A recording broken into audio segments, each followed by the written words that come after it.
तो चलिए इस टॉपिक में हम लोग देखने वाले हैं ऑटोनॉमिक नर्वस सिस्टम के बारे में। अभी तक हम लोगों ने सेंट्रल नर्वस सिस्टम खत्म कर लिया है, पेरिफेरल नर्वस सिस्टम खत्म कर लिया है। अब बात करते हैं कि ऑटोनॉमिक नर्वस सिस्टम क्या होता है।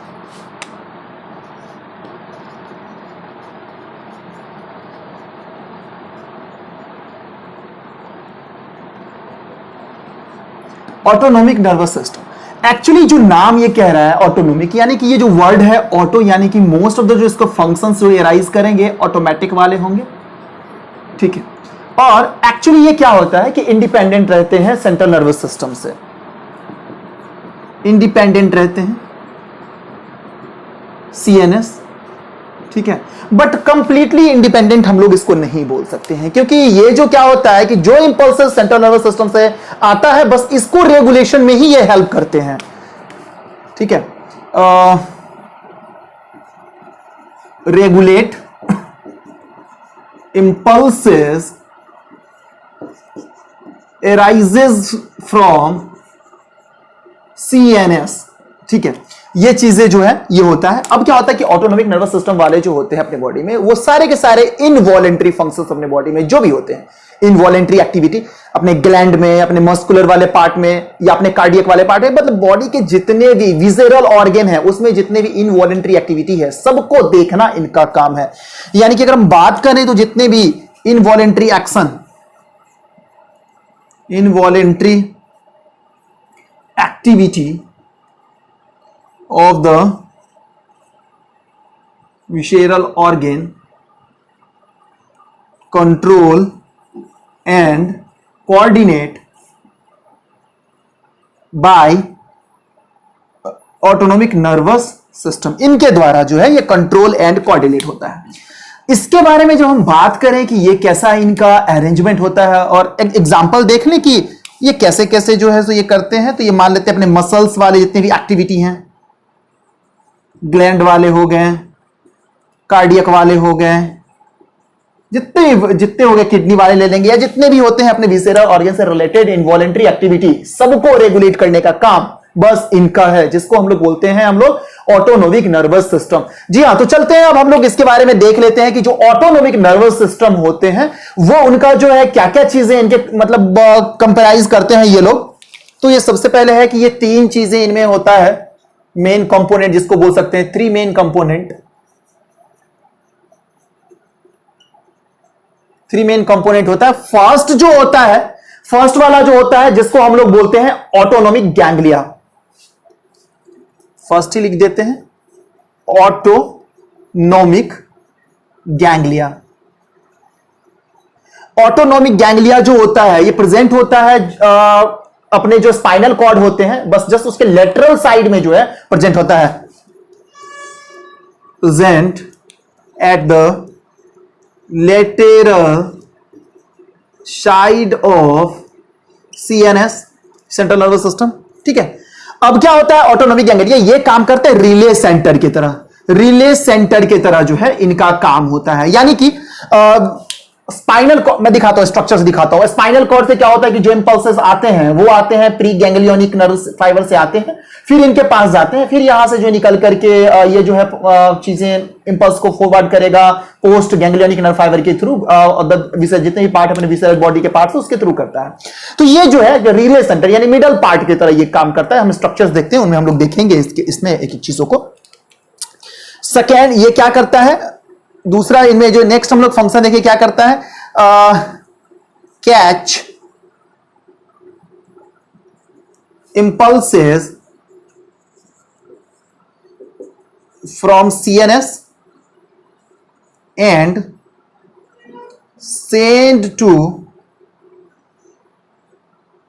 visceral part of body, ठीक है। सेकेंड कंपोनेंट के बारे में अब हम लोग देख लेते हैं। सेकेंड कंपोनेंट है pre ganglionic nerve fibre, nerve fibre ये सेकेंड कंपोनेंट है। ये जो कंपोनेंट है ये अराइजेस होता है अपने सीएनएस से।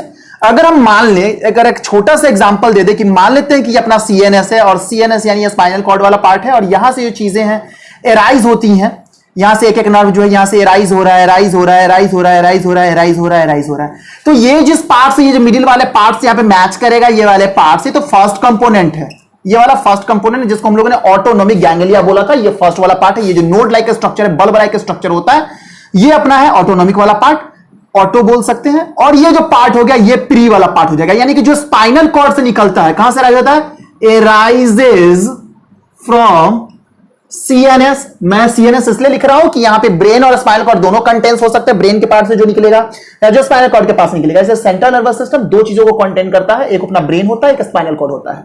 तो ऐसा कंफ्यूज नहीं होता कि मैं बना रहा हूं स्पाइनल कॉर्ड में सीएनएस लिख रहा हूं। तो ये चीजें हैं, इनके कंपोनेंट है। एराइजेज फ्रॉम सीएनएस और जाता कहां तक है, मर्ज कहां पे हो जाता है, मर्ज और टर्मिनेट, टर्मिनेट कहां पर होता है, आफ्टर सिनेप्सिंग, सिनेप्सिंग विथ, किससे सिनेप्सिंग होने के बाद, ऑटोनोमिक नर्वस सिस्टम और सॉरी ऑटोनोमिक गैंग्लिया, गैंग्लिया से। जैसे यहां पर मेरे सिनेप्स हुआ, जिससे जैसे अटैच होता है ये टर्मिनेट कर जाता है, यानी कि ये जो पार्ट है अपना प्री गैंग्लियोनिक नर्व फाइबर का, ये यहां पे खत्म हो गया। ये जो पार्ट होते हैं, ये मोस्ट ऑफ द पार्ट जो होते हैं माइलिनेटेड नर्व फाइबर होते हैं। ये जो होते हैं माइलिनेटेड नर्व फाइबर होते हैं, ठीक है। अब जो थर्ड वाले पार्ट में हम लोग चलेंगे, इसका थर्ड जो कंपोनेंट है ऑटोनोमिक नर्वस सिस्टम का, थर्ड जो कंपोनेंट है, इस साइड लिख देते हैं यहां पे, थर्ड वाला जो कंपोनेंट है जिसको हम लोग बोलते हैं post ganglionic nerve fibre, post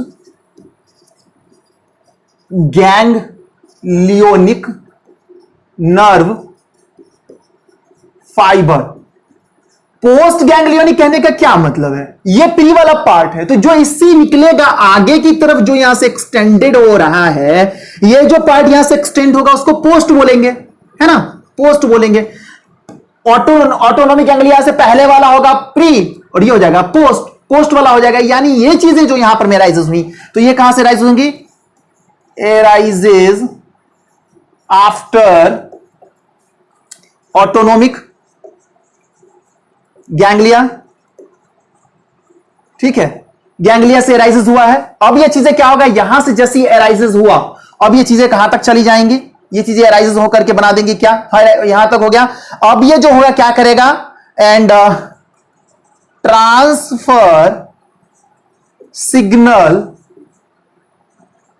to the, transfer signal to the all visceral organ with its branches।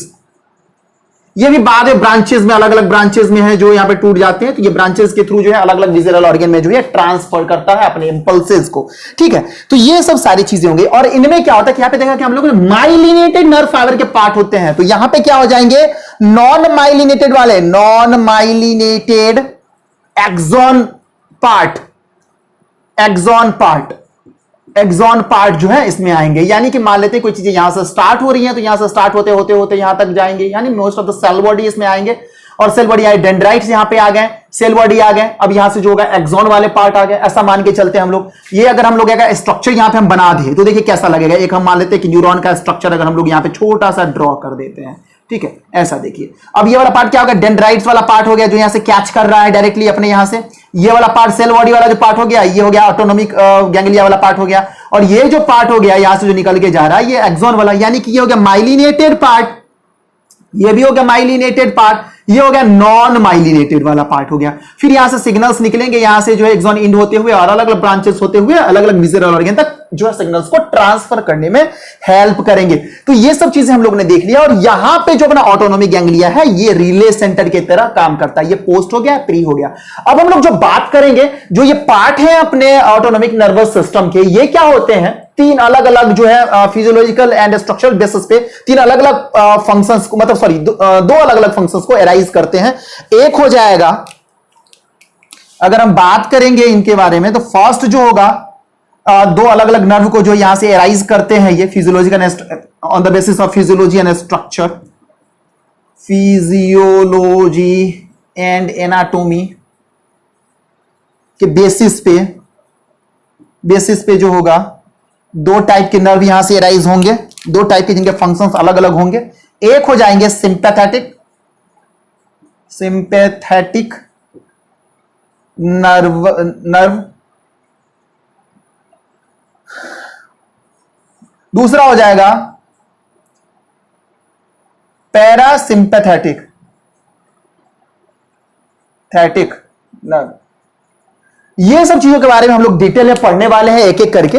तो याद रखेंगे ये जो दो फिजियोलॉजिकल एनाटॉमी बेसिस पे दो अलग अलग टाइप के नर्व फाइबर्स यहां से अराइजेस होते हैं, जिनके अलग अलग फंक्शंस होते हैं। तो सिंपैथेटिक वाला का जो काम होगा वो एक्चुअली इमरजेंसी मोड में होता है। इसको हम लोग 3F के नाम से भी जानते हैं फंक्शंस को।